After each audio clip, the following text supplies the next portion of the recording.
Since the dawn of time, man has felt the need, the urge to belong. The evolution of mankind has witnessed the results of this burning desire to be part of something greater than oneself. This we call tribe. It is true that we have pursued peace by shackling our inner beast, and we have found a way of unleashing the barbarian within. We have found a place, we have found a time, and it's called Saturday. The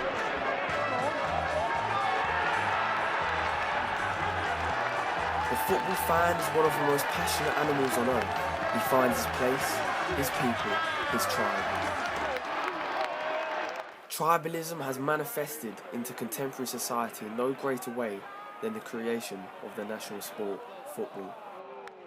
Towns, villages created a powerful growing sense of identity, giving the inhabitants a new feeling of belonging, but not to just a family, a workplace, a set of houses, but to a greater spirit, a body of values, beliefs, and shared characteristics. Chelsea fans are unique, they are unique of spirit, they have this fantastic sense of togetherness, of belonging.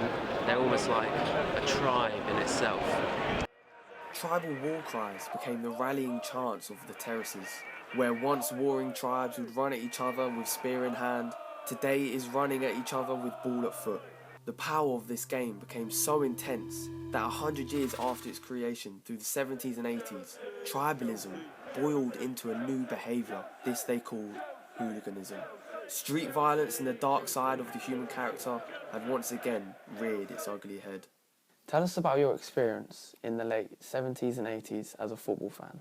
Basically, most Saturdays involved meeting up with friends in the morning, and basically the whole day was given over to, well, although the game football's only 90 minutes, pre-match rituals, post-match rituals. It was all standing then, of course, and you would be standing among, well, something like 10,000 fellow fans. At that time, you know, you've got a lot of energy, and it's very much a competitive atmosphere. You want to get one over on them. You want to do, you want your team to win. You want theirs to lose. The following interviewee's identity has remained anonymous and been disguised for the purpose of protection. So what is your experience dealing with violence at football games? When we're faced with a large crowd, we have to act as a team. It's far too dangerous to try and act as an individual officer, be attacked and seriously injured, even maybe killed. Individually, they probably would never, ever go to the lengths of violence that they do. But when they're in a group, they just seem to get sucked along in the whole atmosphere of everything. Would you consider there to be a strength in numbers aspect that influences fans as a crowd? When you're surrounded by thousands of other fans, yeah, I mean, I've seen people, you wouldn't think they would say boo to a goose, and they probably wouldn't if they were on their own. And your individuality is kind of subsumed, you tend to get carried away. In relation to our documentary, would you say that football hooligans' behaviour is similar to the traditional views of tribes?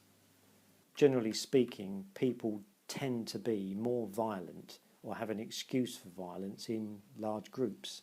What was it exactly that attracted you to this lifestyle?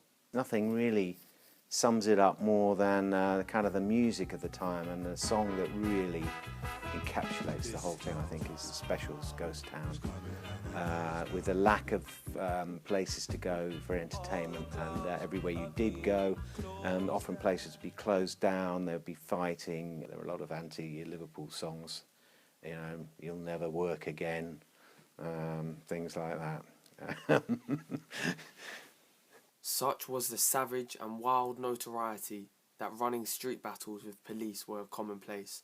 Electric fences were erected at football grounds, and water cannons and police horses were introduced to maintain social order. Eventually, the evil hooligan was crushed, defeated, left weak.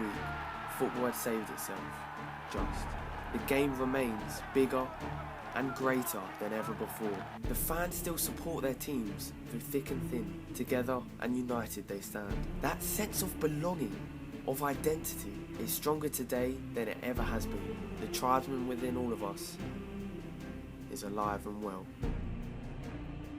After the break, an in-depth analysis of how the Metropolitan Police Force have learned and refined how to beat the most organised of hooligan groups.